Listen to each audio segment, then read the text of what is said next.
Welcome back everyone to the course on goods and services tax. Hope you're doing fine and healthy. Today we will be discussing the concept of value of supply, which is much important as the time of supply and place of supply. Goods and services tax or GST will be one tax to subsume all taxes. It will bring one nation one tax regime, being a completely new form of indirect taxation. There are many questions in the minds of the organizations. So, one of the most important questions is what is valuation of supply under GST? What will be included in the value of taxable supply on which GST is calculated? What will be excluded from it? What are the provisions related to value of supply, etc.? So, in this video, we will have a basic discussion on the value of supply.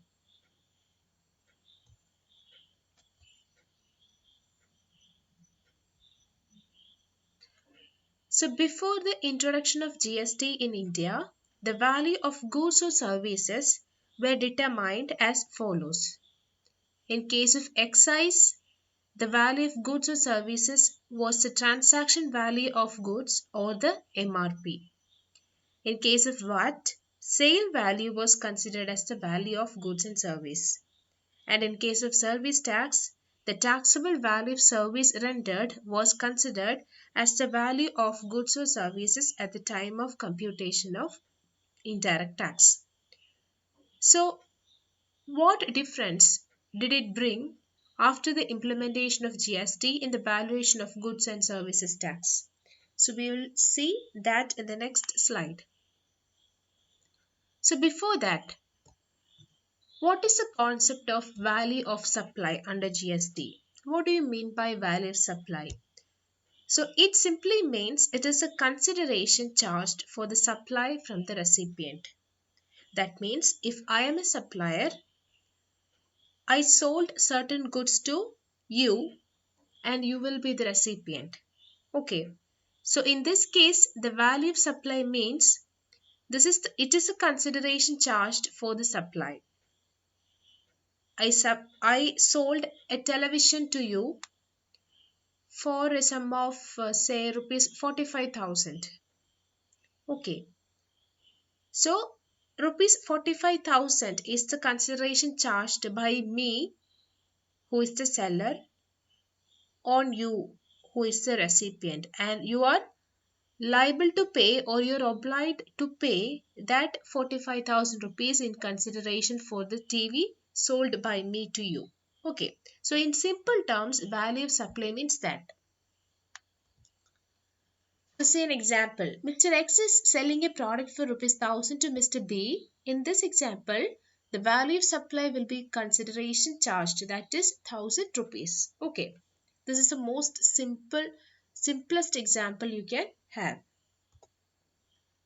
So what is value of supply? According to the definition under section 15 subsection 1, the value of supply of goods or services or both shall be the transaction value, which is the price actually paid or payable for the said supply of goods or services or both, where the supplier and the recipient of the supply are not related and the price is the sole consideration for the supply. We will discuss this definition, which gives us much more clear idea about the value of supply concept.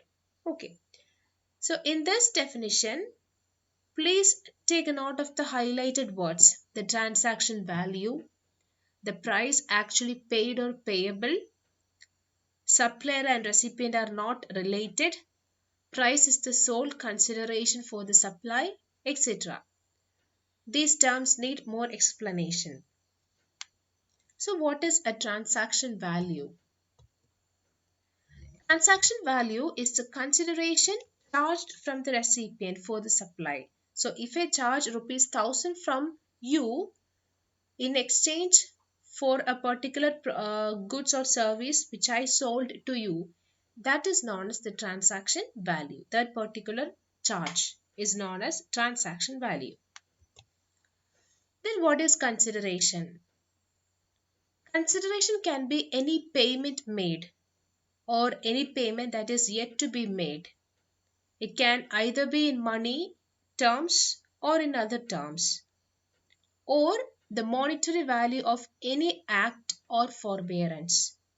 So a particular act was conducted or a particular act was carried out.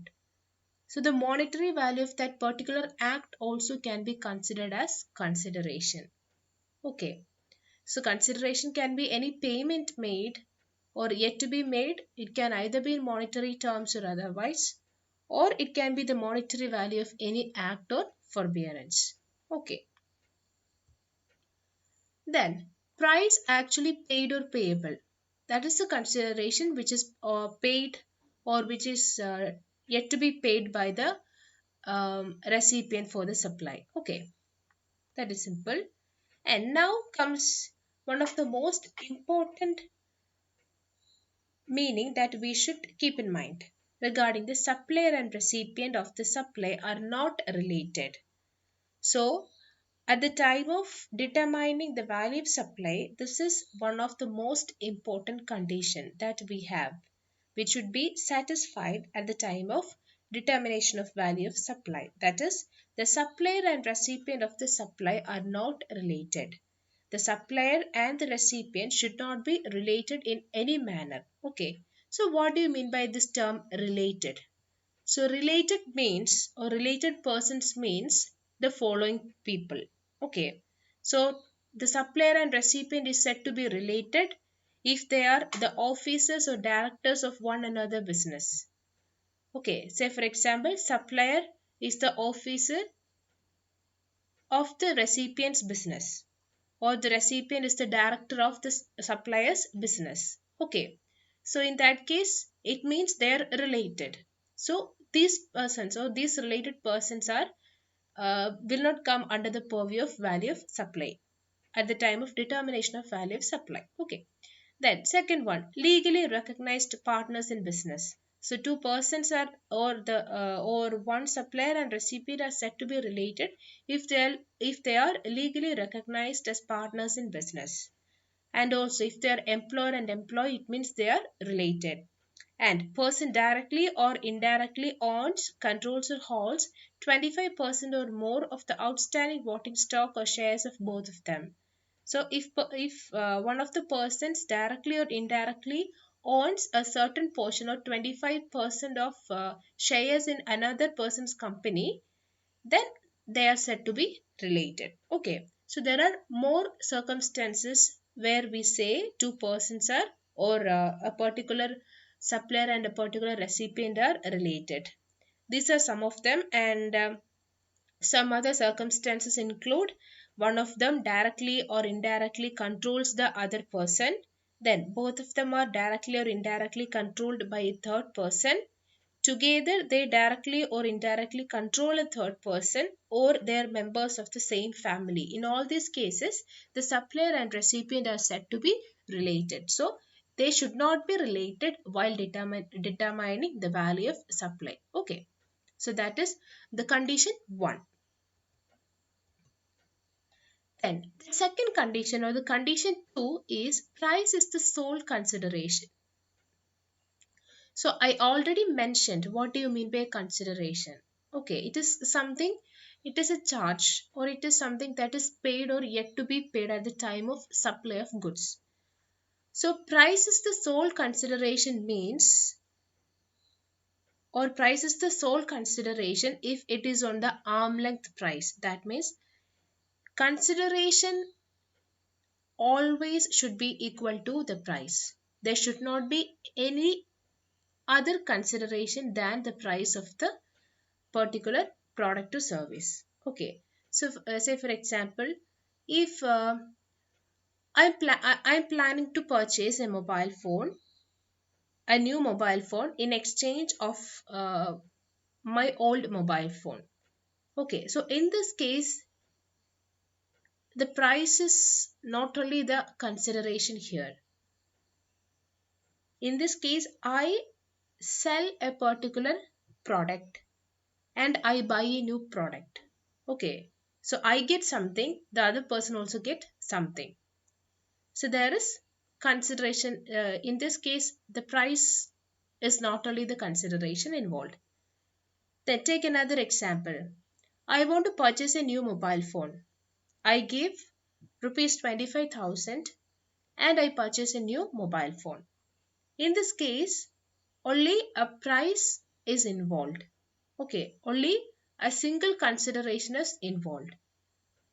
So, price should only be the sole consideration in case of determining the value of supply of goods. And another thing that should be taken into consideration or taken into point is open market value or the fair market value of that particular goods or service. So if I told you the first condition is the relation between recipient and the supplier. They should not be related. And condition 2 is that price is the sole consideration. If only one condition is dissatisfied, if any one of the conditions are dissatisfied, then actual consideration will be considered as the value of supply. Okay. Remember, if any one condition is dissatisfied, then actual consideration, that means I purchased a particular thing for rupees 1000. So that rupees 1000 will be considered as the value of supply. Then what will be the case if both these conditions are dissatisfied? So if both these conditions are dissatisfied, then the value of supply can be determined with the help of certain valuation rules. So that valuation rules are from rule 27 to rule 31. Okay. So keep in mind these 2 points. What is the act to be done when one condition is dissatisfied and what is to be done when two conditions are dissatisfied. Okay. So this is the core of the concept of value of supply. That means the supplier and recipient are not related and price is the sole consideration. These two conditions are the core elements of value of supply concept and definition. So, at the time of determining value of supply, some things cannot be included in value of supply, whereas some things can be included in value of supply. So, now let's take a look on what all things can be included and what all things should be excluded from the term value of supply as per section 15, subsection 2 and section 15, subsection 3. First, we will take a look on the inclusion items. So value of supply may include any taxes, duties, cess, fees and charges levied under any law other than GST law if charged separately by the supplier. Then any amount liable to pay supplier incurred by the recipient and not included in the price actually paid or payable for the supply. Then incidental expenses like packing and commission charge, etc., that should be included in the value of supply. Then interest, late fee or penalty for delayed payment, that should be included. And last, subsidies provided by state or central government also should be included. So the tax amount or the value of supply may include all these items, that is the taxes, duties, cess, fees, charges, then packaging and commission charges, interest, late fee, penalties, subsidies, etc. But the other, some of the items are not included or some are excluded from the value of supply, which are discount given before or at the time of supply through invoice. Okay, so please take a note, it is discount given before or at the time of supply through invoice, then that should be excluded. Next is discount given after the supply through credit note, but such discount is established in terms of an agreement entered into at or before the time of such supply and specifically linked to relevant invoices. So please remember that discount given before or at the time of supply will be excluded along with discount given after the supply through credit note, but it should satisfy a particular condition as mentioned in the note. Okay, so these are the basic ideas or concept that you should have in mind while learning about determination of value of supply under goods and services tax. Thank you.